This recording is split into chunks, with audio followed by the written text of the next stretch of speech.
Gente, eu vou iniciar. Vocês vão gravar essa aula aqui? Sim, já tá gravando, por sinal. Ah, tá bom, valeu. Tô tranquilo. Então tá bom. Bom, gente, hoje eu vou falar sobre enzimas. Tá? Na última aula a gente conversou sobre metabolismo energético, que eu falei que são várias modificações que ocorrem no nosso organismo, na nossa fisiologia de uma forma geral, de todos os seres vivos. Falamos sobre respiração, que é o, o gás, que é uma forma de produção de energia, que é a forma de produção de energia biológica, e falamos também sobre fotossíntese, que é a produção de glicose a partir do uso do carbono, da água e da luz solar. São processos metabólicos comuns que caem muito no Enem, né, que aparecem com frequência, e que são meio complexos, né, porque a gente não sabe exatamente como que esses processos ocorrem. Então, a gente falou sobre vários ciclos de transformação de moléculas diferentes. E, na verdade, quem realiza essas transformações no nosso metabolismo são as enzimas. Tá? As reações que ocorrem no nosso metabolismo não ocorrem de forma espontânea. Tá? Elas necessitam de um catalisador, ou seja, de alguma coisa que acelere as reações químicas. Tá bem? As enzimas, elas são proteínas especiais. Então, a galera aí que estiver ouvindo tem que relembrar as aulas antigas aí lá da Bárbara, né? Não tão antigas assim, mas as aulas que a Bárbara deu sobre biomoléculas. Ela falou sobre proteínas, sobre lipídios, sobre carboidratos. São várias classes de moléculas diferentes, moléculas orgânicas diferentes. As proteínas essas proteínas, as enzimas, são especiais e elas são responsáveis por acelerar reações químicas. Por que acelerar? Em laboratório, constantemente, a gente está vendo aqui no cantinho um tubo, né, um becker aqui, que é, na verdade, um pote, sendo aquecido por uma chama. Né? Ou seja, essa chama está fornecendo energia, calor, para alguma reação dentro desse pote ocorrer. Ou seja, aqui o calor está realizando a catálise de uma reação química qualquer, tá bem? Então, quando a gente fala em catalisar, estamos falando em acelerar reações químicas.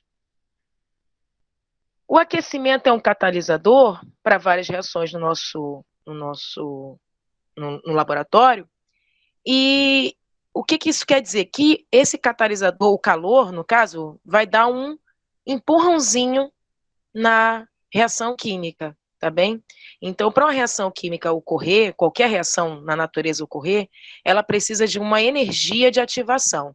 Então, isso aqui é importante vocês meio que memorizarem, tá, gente? Energia de ativação. Fiquem atentos aqui, tá? Essa energia de ativação, ela pode ser zero ou ela pode ser maior ou menor que zero, também. E em sistemas metabólicos, no sistema biológico, né, ou seja, no metabolismo, a gente precisa de alta energia de ativação para realizar as nossas reações. Então, aquelas reações que eu mostrei na última aula, elas necessitam de uma quantidade muito alta de energia de ativação.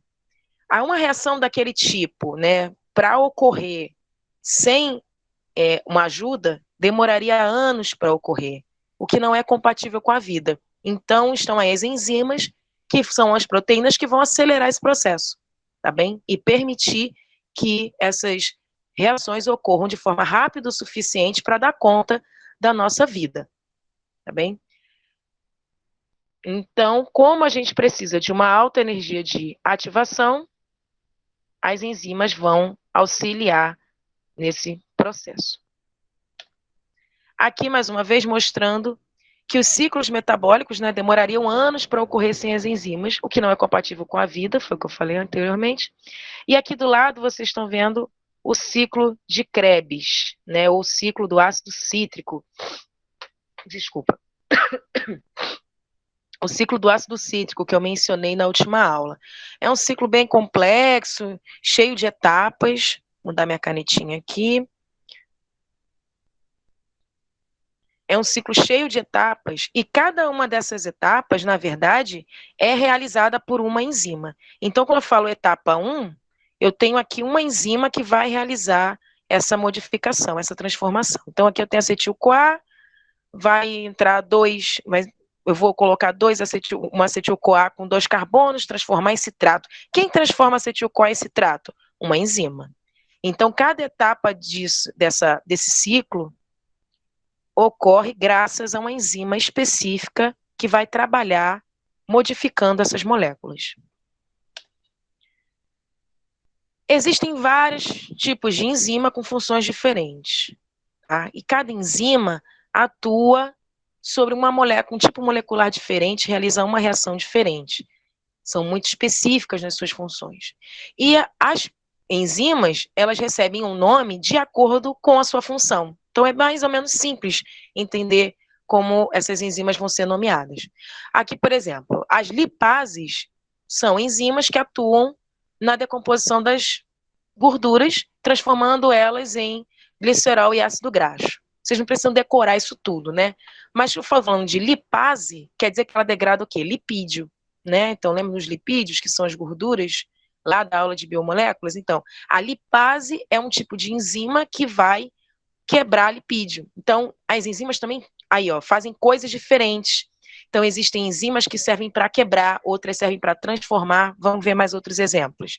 As amilases são enzimas que decompõem amido, né? O amido lá presente nas batatas, no aipim, e transforma ele em açúcares mais simples, ou seja, até o ponto de frutose, glicose. As proteases decompõem as proteínas. As celulases decompõem a celulose. Quem nunca ouviu falar na celulose, que é a fibra dos vegetais, né? Aquela coisa que as fibras a gente não consegue digerir no nosso intestino. A gente não utiliza a fibra para muita coisa, né? Para energia. Afinal, só quem tem celulose são os ruminantes e algumas bactérias. Então, as bactérias presentes no intestino dos ruminantes têm celulases que são capazes de decompor a celulose e transformar em açúcar, né? Transformar em glicose. Então, esses organismos, esses ruminantes, as vacas, os cavalos, os cabritos, enfim, eles são capazes de comer capim e transformar esse capim em açúcar e utilizar isso para a produção de energia e de gordura, enfim. As pectinases decompõem a pectina. A pectina também é uma substância presente em plantas e tal, que é muito utilizada para fazer espessamento de geleias. A gente utiliza muito a pectina na culinária. Isomerase já é um outro tipo de enzima, né? Ela já não vai cortar nada, mas ela vai transformar a glicose em frutose. E por que chama isomerase? Porque ela realiza uma reação de isomerização. Então, quando a gente ouvir os nomes das enzimas, não é para a gente ficar assustado, porque, na verdade, o nome da enzima vai indicar para a gente qual é a função que ela tem. Então, por diversas vezes, vocês vão se deparar com nomes de enzimas, mas que, na verdade, parecem complicados demais, mas nada mais tem a ver com a função que elas exercem.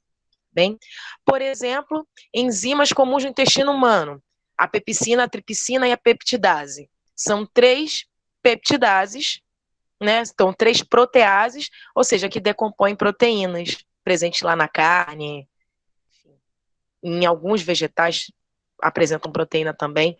As lipases, né, que atuam na digestão da gordura, e as amilases na digestão do amido, né, das batatas, como eu disse, do aipim. E são encontrados no nosso intestino. Celulase a gente já não tem. Então, a gente não é capaz de decompor celulose. A fibra, ela passa inteira pelo nosso intestino, né?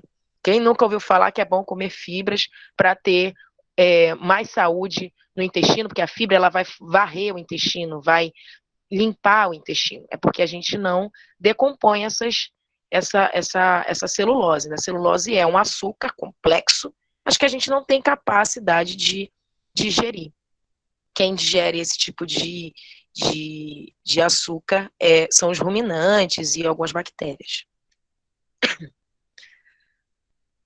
Como eu disse, cada enzima vai ter uma função e um nome associado a essa função. E as enzimas, elas são, portanto, específicas, né? Então, quando eu falo de uma enzima em específico, eu estou falando que ela só utiliza, que ela só é capaz de realizar um tipo de reação. Cada enzima realiza uma reação diferente. Existem pelo menos algumas centenas ou milhares de tipos de enzimas diferentes, porque, afinal, na natureza existem muitos tipos de reações enzimáticas diferentes. No nosso corpo mesmo, a gente viu lá o ciclo de Krebs, a fosforilação oxidativa, que utilizam já algumas dezenas de enzimas. Aqui eu fiz o desenho de uma enzima, né? Eu desenhei uma bolinha e aqui um penduricalho meio esquisito, tá? Fui eu que fiz esse desenho, então está um pouquinho torto, mas a enzima é basicamente esse complexo aqui, tá? A enzima vai ter uma porção enzimática comum a praticamente todas as enzimas e vai ter uma porção específica chamada sítio ativo. Sítio é uma palavra que pode significar área, local, tá bem? Então tem um local aqui, uma região específica, e é isso aqui que vai dar especificidade para essa enzima, é isso que vai deixar ela, que vai diferenciar uma enzima da outra. Então, cada enzima vai ter um sítio ativo diferente. E por que isso? Tá bem? Porque cada enzima vai se ligar a um substrato diferente, tá? Ou seja, um reagente. Lembra que eu falei que as enzimas elas vão facilitar as reações químicas? E numa reação química a gente tem o quê? Reagentes se transformando em produtos. E a enzima ela vai facilitar essa reação como? Ela vai se ligar ao substrato, né? Ou seja, aos reagentes, e vai catalisar uma reação onde vai ter a geração de um produto final. E isso tudo vai acontecer de uma forma muito mais rápida do que se a gente simplesmente misturasse esses reagentes. Tá bem? Então, na verdade, é basicamente isso. A enzima ela tem um local específico onde vão se ligar os reagentes da reação e ela vai acelerar a reação química entre esses reagentes, gerando um produto. Existem enzimas que necessitam de uma ajudinha para funcionar, tá bem? São enzimas que necessitam de cofatores enzimáticos.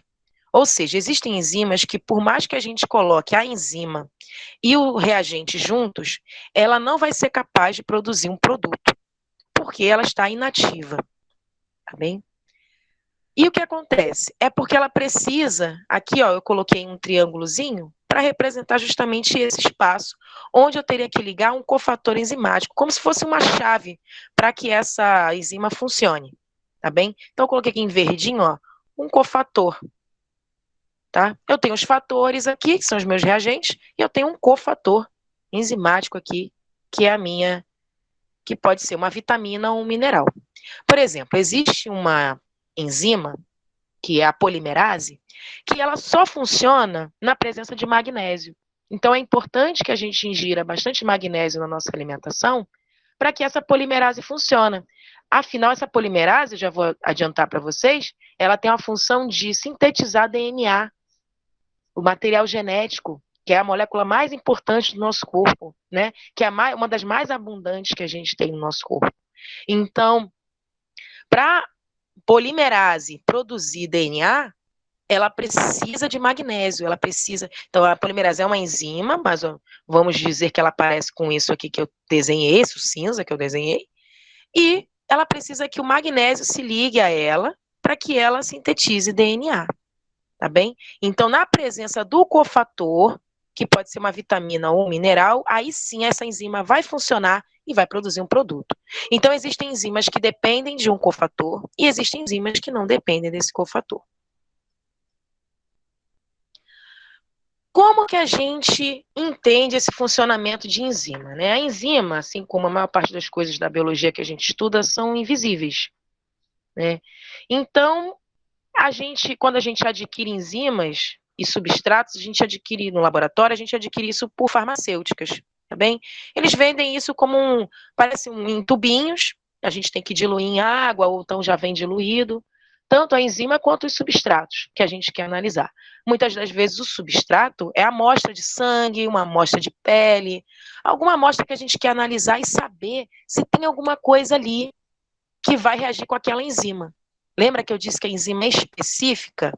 Então, muitas das vezes, se eu quiser saber se tem alguma substância ali naquele sangue, eu posso utilizar uma enzima que vai consumir aquele substrato, né, como se fosse um reagente químico, e produzir alguma coisa.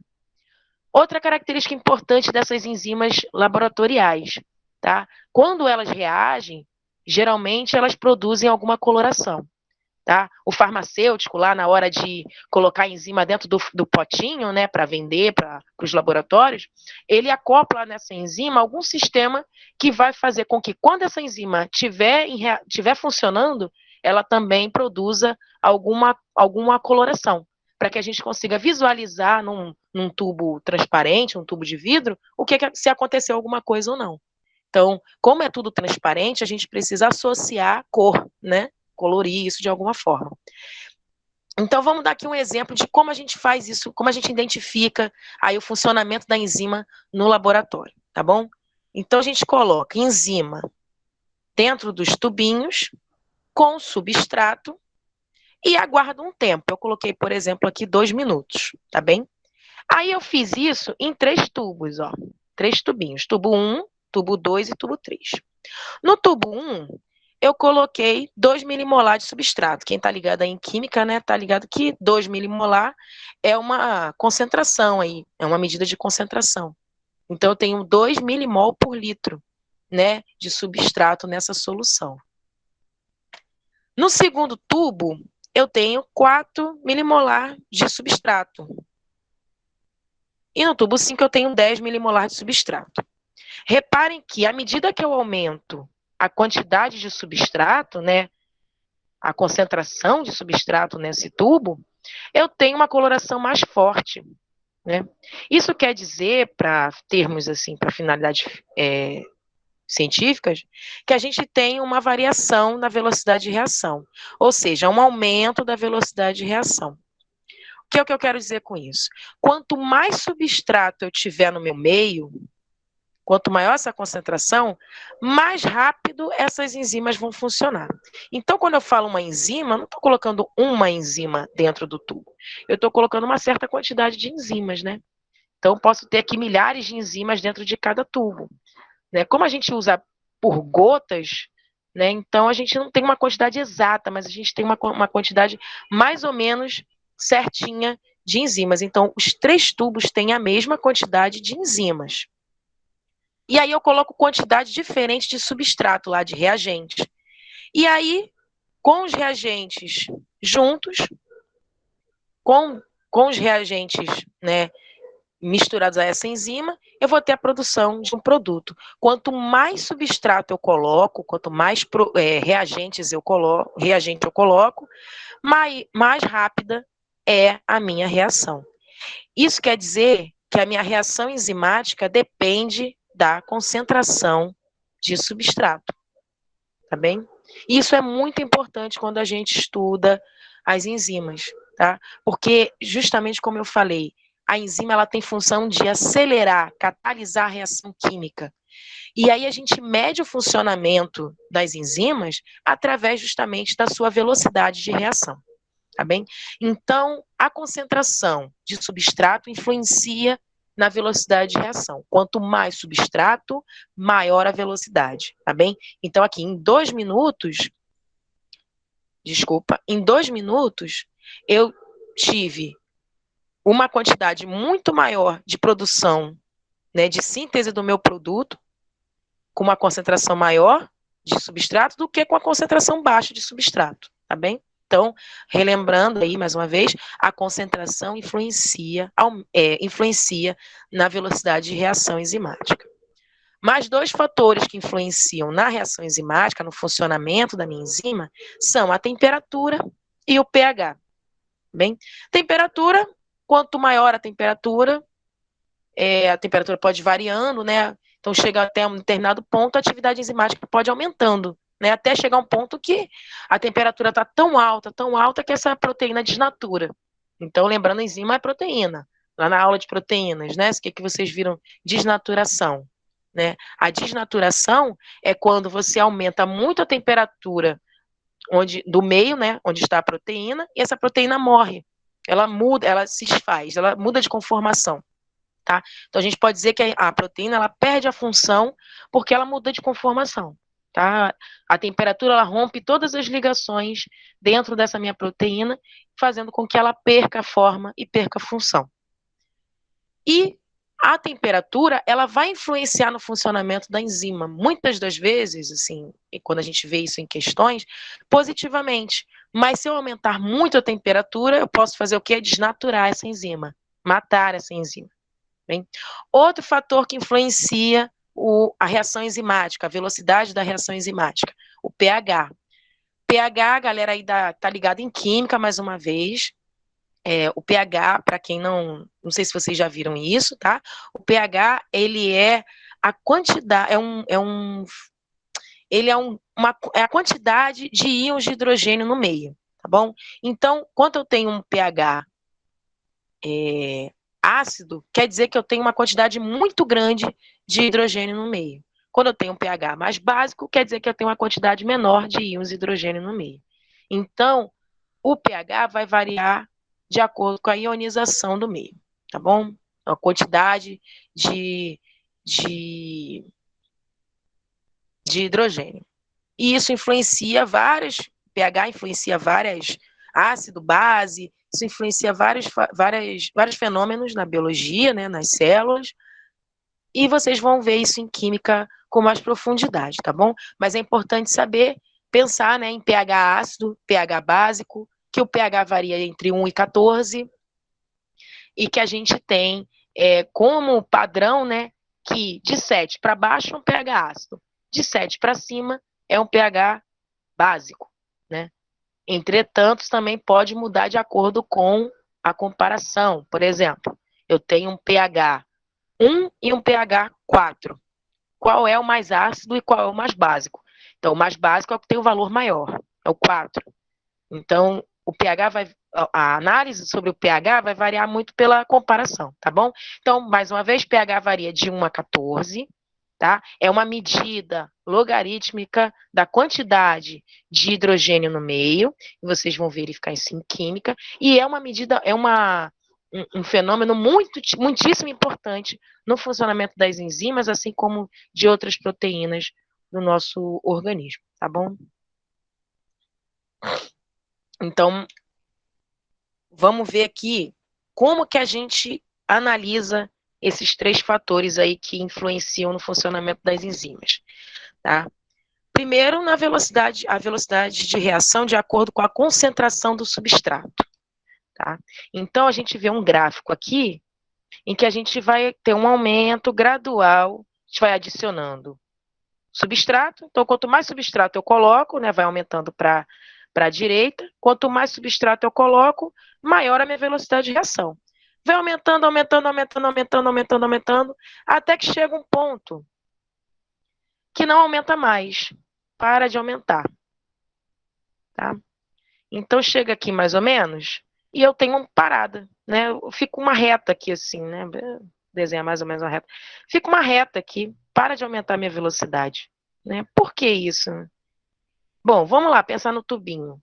Eu coloquei uma quantidade X de enzimas, né? Eu coloquei lá uma concentração tal de enzimas, eu tenho um número específico de enzimas.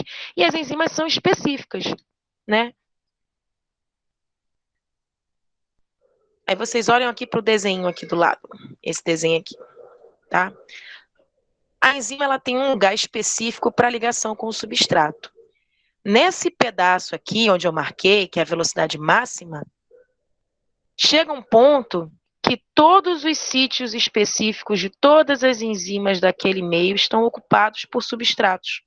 Então, eu não tenho mais enzima naquele meio disponível para realizar a reação. Eu tenho que esperar desocupar uma enzima, depois que ela produziu o produto, sintetizou o produto, liberou o sítio, aquele produto liberou o sítio, aí sim eu vou ligar outro substrato.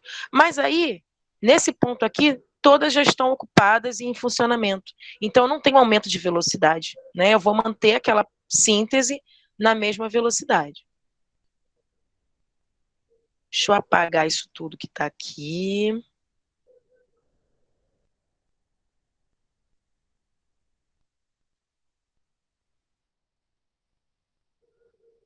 Pronto.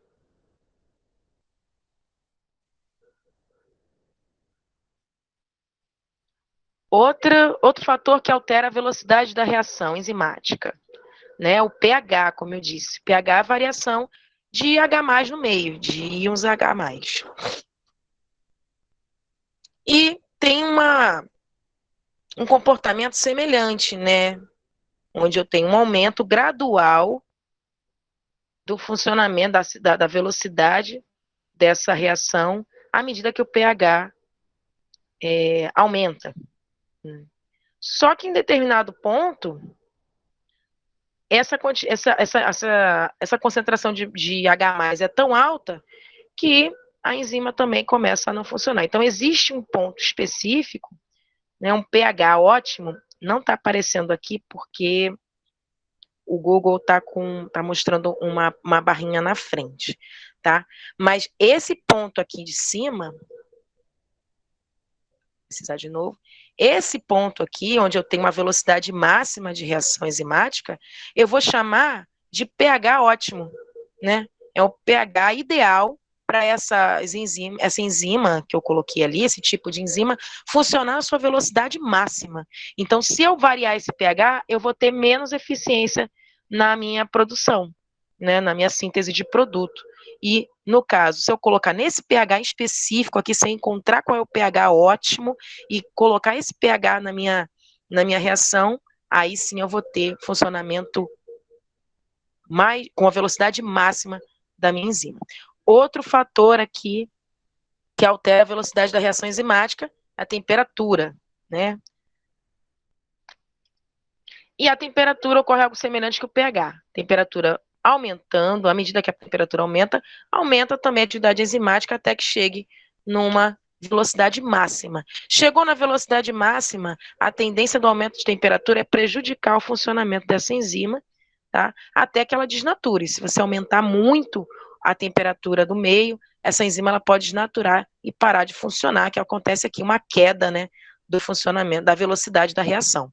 E aí chega até zero, né? Então não ocorre mais reação. De forma que essa temperatura aqui que eu circulei é a temperatura ótima para essa enzima funcionar, tá bom? Então são 3 fatores aí para a gente lembrar, né? Concentração, pH e temperatura, né? Que vão influenciar o funcionamento da enzima. Às vezes, mesmo com temperatura ótima, com pH ótimo e com a concentração perfeita de substrato, com concentração altíssima de substrato, a enzima não funciona bem. E isso acontece, geralmente, já porque é uma enzima que já foi fabricada com defeito. Então, às vezes, as enzimas não funcionam bem, elas têm alguma deficiência, tá? Eu trouxe para vocês um exemplo aqui que chama-se de uma doença, que é a galactosemia clássica, que é um tipo de intolerância à lactose, tá? Funciona mais ou menos como a intolerância à lactose. Que, na verdade, se trata da deficiência na produção de uma enzima chamada galactose 1-fosfato uridiltransferase. Como eu disse, o nome é complicado, né? Isso pode aparecer para vocês em Enem, provas, na faculdade, para quem quiser fazer faculdade de biologia, de medicina. Mas essa enzima, o nome dessa enzima nada mais é do que a função que ela faz, tá? Então ela faz uma transferase de uridil da galactose em um fosfato, transformando essa galactose em um fosfato em glicose. Então, se vocês estudarem esse ciclo, tiverem interesse de entrar lá no site de biologia, procurar no Google HALT1 e a galactosemia clássica, vocês vão encontrar todas as reações que fazem parte da transformação da galactose em glicose. Mas existem algumas pessoas que nascem sem essa capacidade de transformar a galactose em glicose, tá bem? Isso porque tem uma deficiência nessa enzima, tá? A enzima tem um defeito e não funciona bem, de forma que quando o bebê nasce, né, já com essa deficiência, uma doença genética, ele tem dificuldade no consumo de leite, né? Apresenta problemas na alimentação, ele não engorda e fica muito magrinho, tem sinais de lesões no fígado, afinal, essa enzima, né, ela é uma enzima hepática também, e esse processo de transformação de galactose em glicose é um processo que ocorre no fígado. Então, o fígado sofre muito com a ausência com o mau funcionamento dessa enzima. E porque a criança está muito fraca, se ela não deixar de ser alimentada com leite, ela pode ter uma infecção intestinal e apresentar até a morte, tá bom? Então, ficar muito doente pode morrer se não for cortado o leite com lactose. Por isso que hoje em dia existe uma série de marcas aí de leite sem lactose, sem galactose.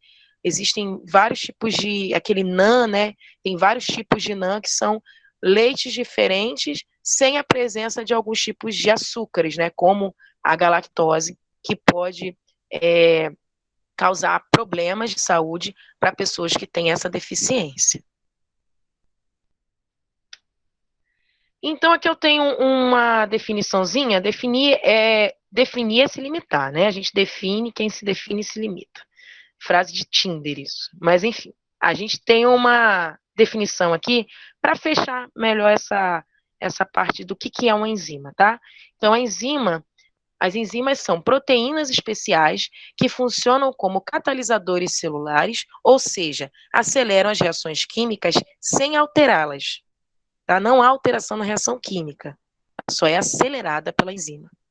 E geralmente são os catalisadores mais eficazes devido à sua alta especificidade. Tá? São muito específicas, então atuam de forma eficaz, sem se confundir pelo meio do caminho com outros substratos. Coloquei aqui algumas questões, tá bom? Como estudo dirigido 2. E aí hoje vai dar tempo de eu fazer com vocês, tá? Questão 1, tá? Eu botei algumas questões, eu vou dar a resposta aqui mais ou menos no vídeo, e eu gostaria que vocês tentassem fazer também em casa, escrever isso por extenso, porque isso vai ser pedido em provas, isso ajuda a gente a memorizar alguns termos, e na verdade, não memorizar, mas se familiarizar com os termos da biologia, tá? Eu sei que são muitas palavras novas, são muitas coisas novas, então, quando a gente estuda a biologia, é importante que a gente não apenas leia, mas que a gente escreva tudo que a gente lembra sobre o conteúdo que a gente escreveu.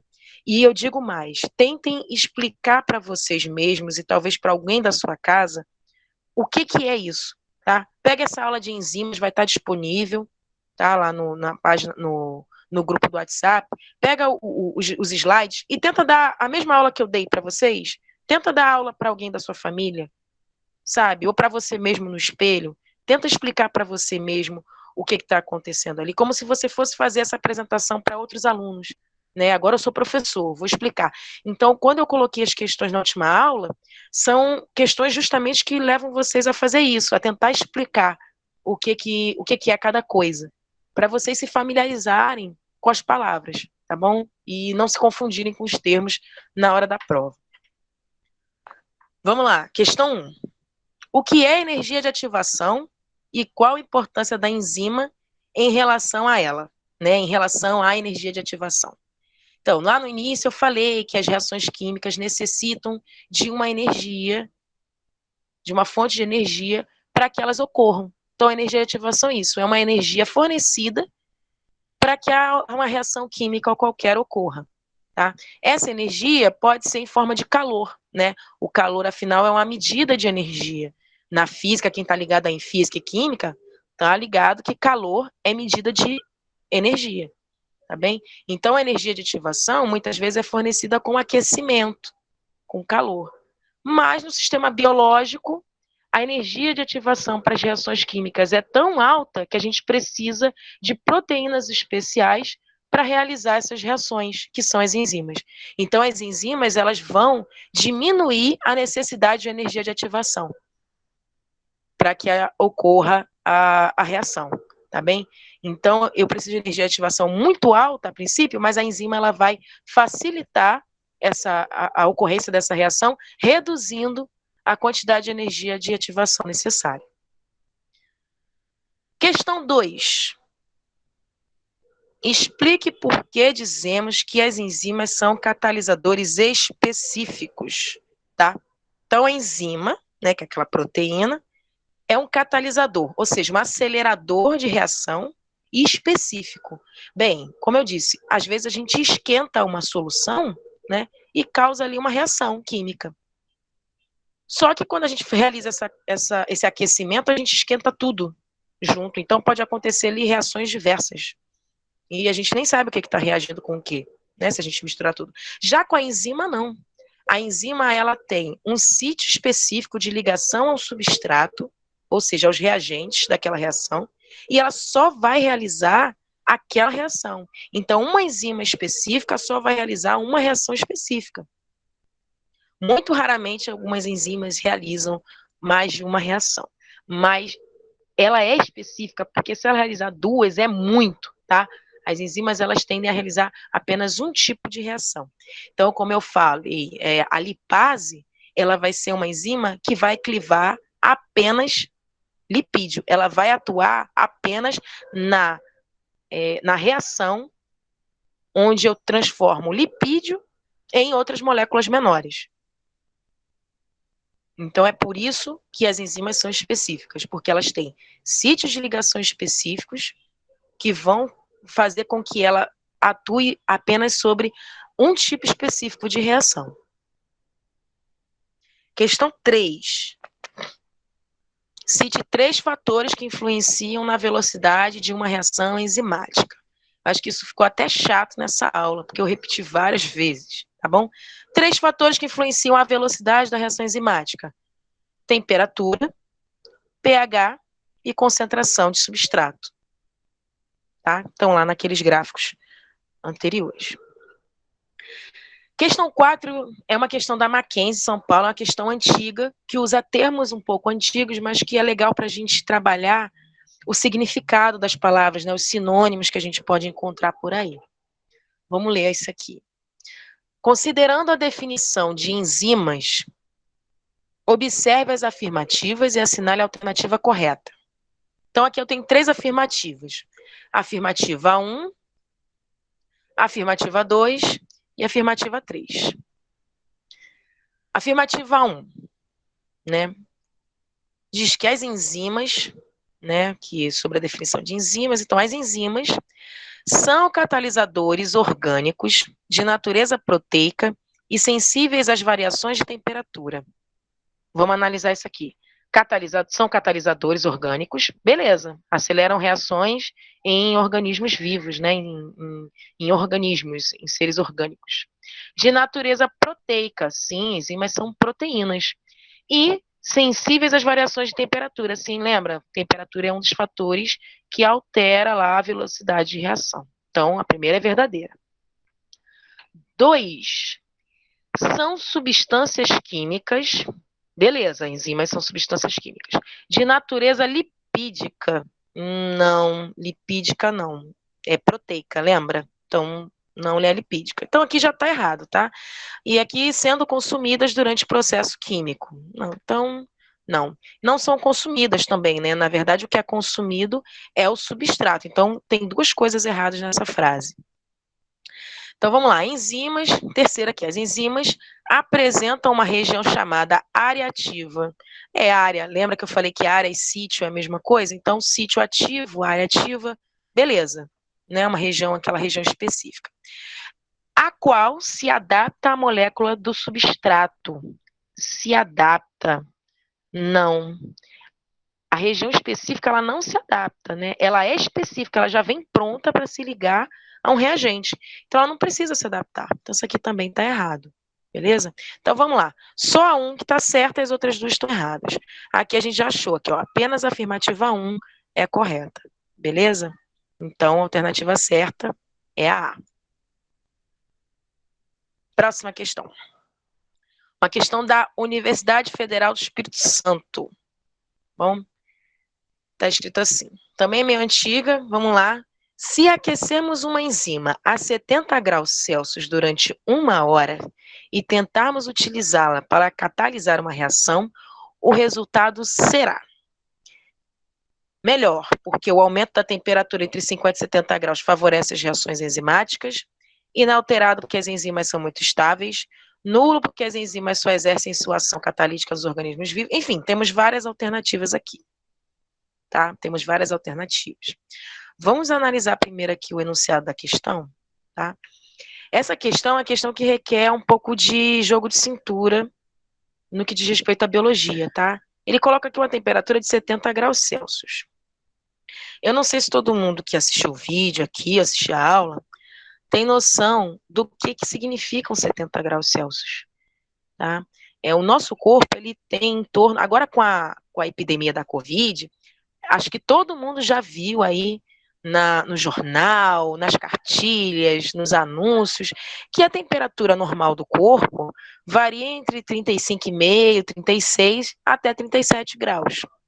Quando chegar a 38 graus, já é considerado febre, né? Passou disso, a pessoa pode ter até uma convulsão, porque temperaturas muito altas, né, derretem o nosso cérebro, literalmente. Então, 70 graus é uma temperatura bastante alta para um organismo humano, por exemplo, tá bem? E aqui ele não fala se essa enzima é de organismo humano, se ela é de planta. E existem enzimas presentes também em bactérias.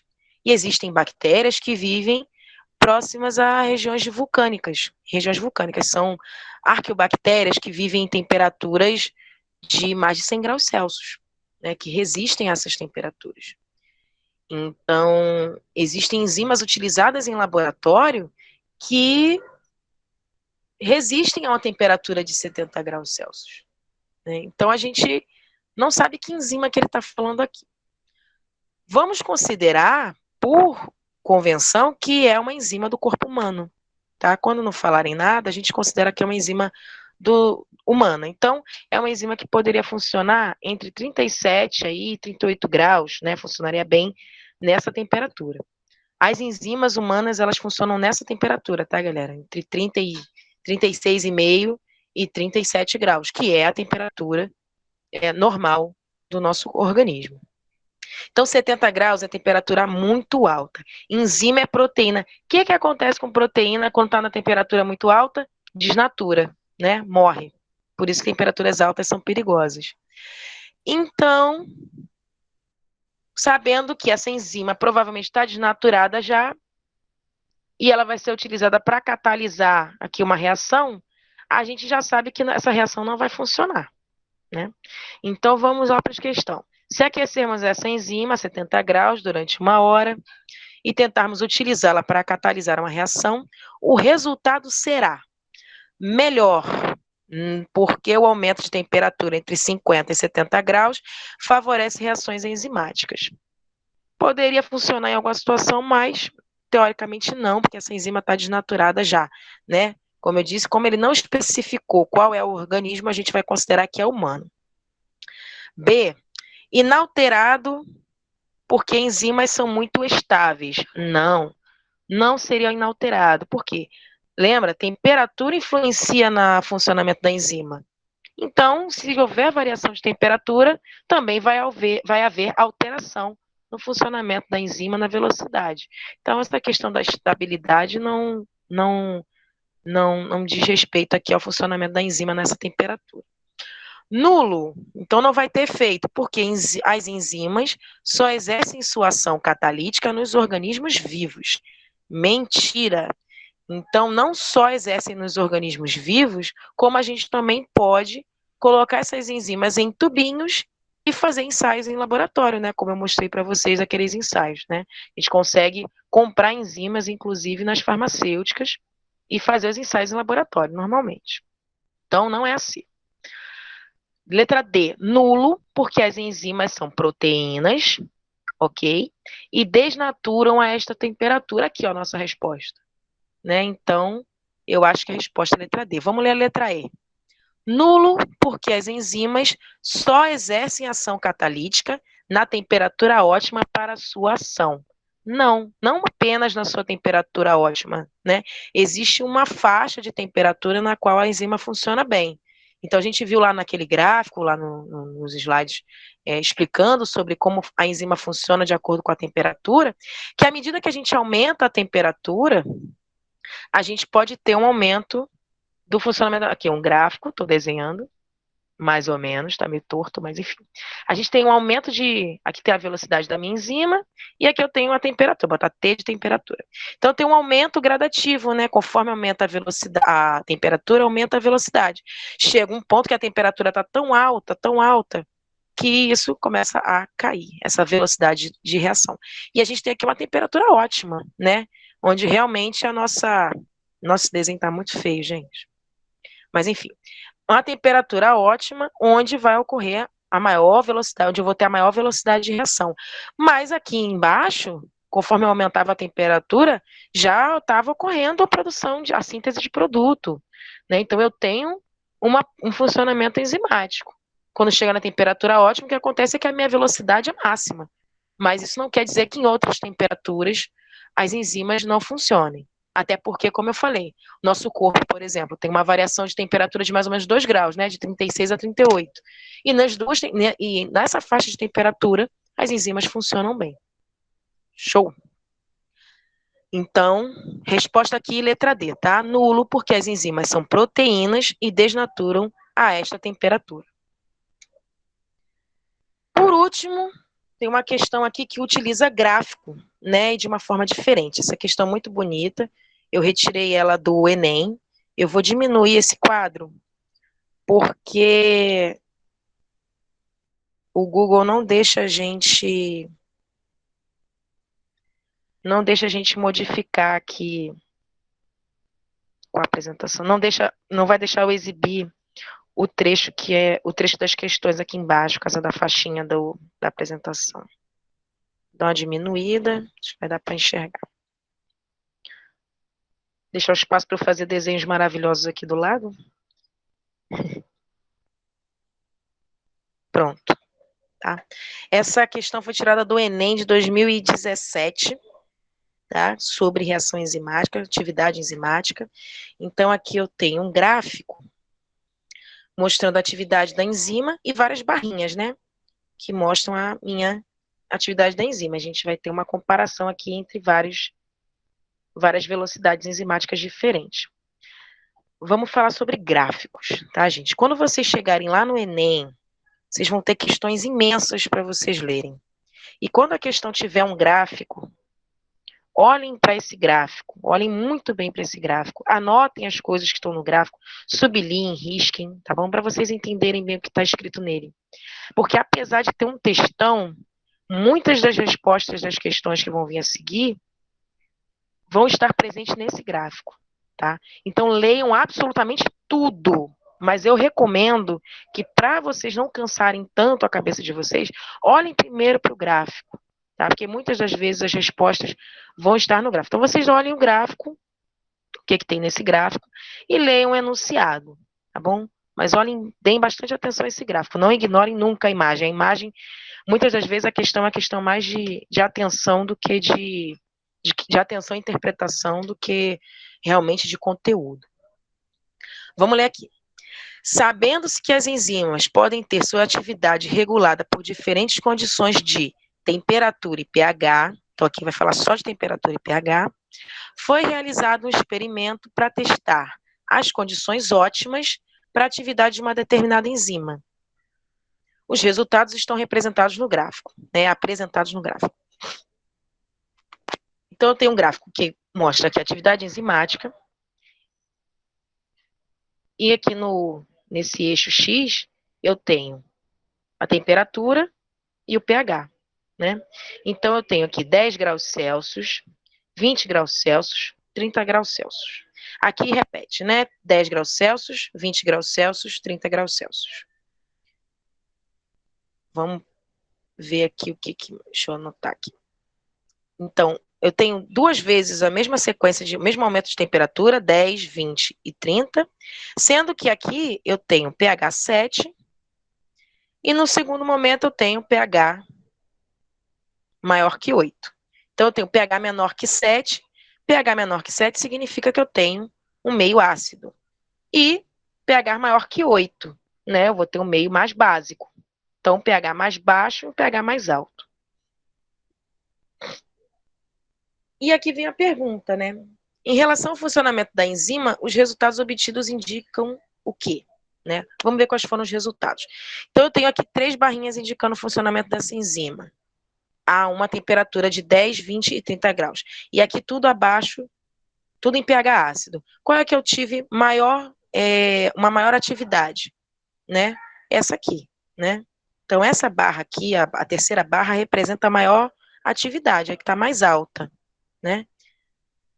Como é que estava esse tubinho aqui, tá? Esse ensaio, ele é feito mais ou menos como eu expliquei no slide, em algum slide anterior, onde eu mostrava o ensaio com os tubinhos. Então, eu tenho aqui 6 tubos de ensaio, tá?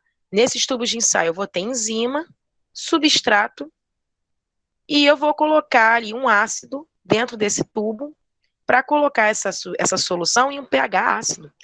E aqui nesses outros 3 tubos, eu vou colocar uma solução básica para poder deixar esse meio básico, né? E um pH maior que 8. Então, eu vou adicionar ácidos e base.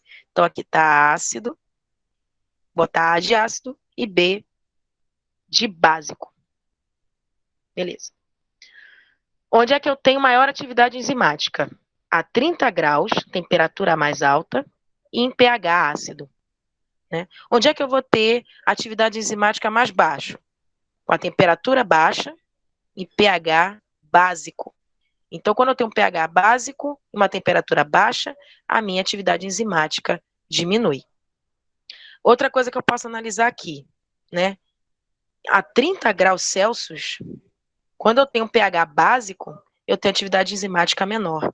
Então, o pH influencia muito na atividade dessa enzima, né? A temperatura influencia, mas o pH influencia bastante também. Vamos para as opções. A. O aumento do pH leva a uma atividade maior da enzima. Então, quanto maior o pH, maior a atividade da enzima. Não. Quanto maior o pH, menor a atividade da enzima. Então, aqui pH alto, né? Ou seja, pH básico, pH alto, tá? Botar aqui a setinha de pH alto e básico, alto e baixo. Então, quando eu tenho um pH mais alto, um pH básico, eu tive menor atividade do que um pH baixo. Então, essa aqui está errada, né? Por causa desse maior aqui. Corta. B. Temperatura baixa, 10 graus Celsius, é o principal inibidor da enzima. Não sei se é o principal, né? pH numa temperatura de 10 graus, eu tenho uma atividade baixa aqui, uma atividade aqui. Mas o pH também influencia, né? Então, na verdade, o pH influencia muito. A gente pode dizer que os dois têm a mesma importância aqui no funcionamento da enzima. E se calhar o pH ainda é mais importante do que a temperatura. Então, próxima. Então, aqui não é o principal. Pode ter equivalência, mas não é o principal. Ambiente básico reduz a quantidade de enzima necessária na reação. Não, quantidade de enzima não é nenhuma questão aqui abordada na nossa questão, né? Então, teoricamente, aqui todos os tubos tinham a mesma quantidade de enzima. Em momento nenhum, ele fala sobre quantidade de enzima. E a gente sabe aqui pela aula, né, que o pH, a quantidade de enzima, que na verdade a quantidade de substrato influencia aqui na atividade enzimática, mas o pH básico não tem nada a ver com isso, né? Então, não, essa alternativa não está fazendo sentido. D. O ambiente básico reduz a quantidade de substrato metabolizado pela enzima. Então, vamos lá. Ambiente básico, então são essas aqui, reduz a quantidade de substrato metabolizado. Substrato metabolizado, ou seja, substrato que foi transformado em produto, né? Como a gente faz essa medida de atividade pela produção de produto, lá pela síntese de produto, como eu falei para vocês, então realmente eu tenho menor quantidade de produção de produto, que a gente consegue analisar isso como, né, atividade enzimática, menor metabolização de produto pela enzima. Ok, então eu acho que essa aqui é a alternativa correta, tá bem? Então, quando eu tenho um ambiente básico, eu tenho menor atividade enzimática e, portanto, eu tenho menor metabolização de substrato, tá? O substrato ele é menos metabolizado, ou seja, existe menos produção de produto a partir dos reagentes. Mas não tira a teima, vamos ler a última. A temperatura ótima de funcionamento da enzima é 30 graus, independentemente do pH. Não, não é independentemente. Vamos olhar aqui, ó. 30 graus aqui e 30 graus aqui, né? A temperatura é importante, ok. Mas a atividade da enzima depende muito do pH, né? Um pH ácido, ela funciona melhor do que no pH básico. Então, não é independentemente, tá? A temperatura influencia, mas é dependente do pH. Por isso também que essa aqui está errada, né? Que é o principal inibidor. Não é o principal. Os dois fatores, temperatura e pH, vão ter influência. Beleza? Gente, acabou a aula de hoje. Se vocês tiverem alguma dúvida, podem me procurar no WhatsApp, lá no grupo do Emancipa, tá bem? Eu vou mandar essa aula pelo WhatsApp. Não vou mandar, posso mandar gabarito depois, para quem me pedir, eu vou mandar o gabarito. Para quem não pedir, eu não vou mandar. Vou esperar vocês me procurarem para a gente poder conversar, tá bom? Eu sei que o conteúdo não é fácil, porque eu tive dificuldade nessa matéria na faculdade, então eu não acredito que vocês vão conseguir entender isso, sim, tudo de uma vez, tá? Engolir isso tudo de uma vez.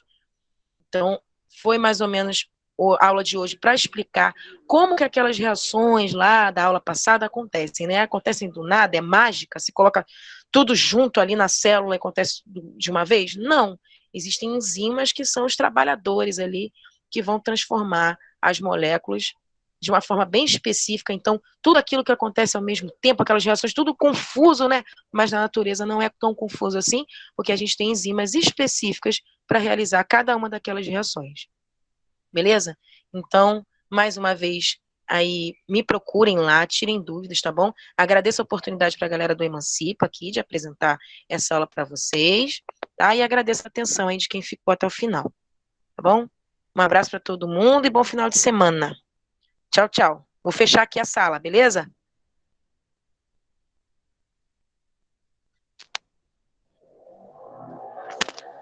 Valeu, Valdeci. Boa noite.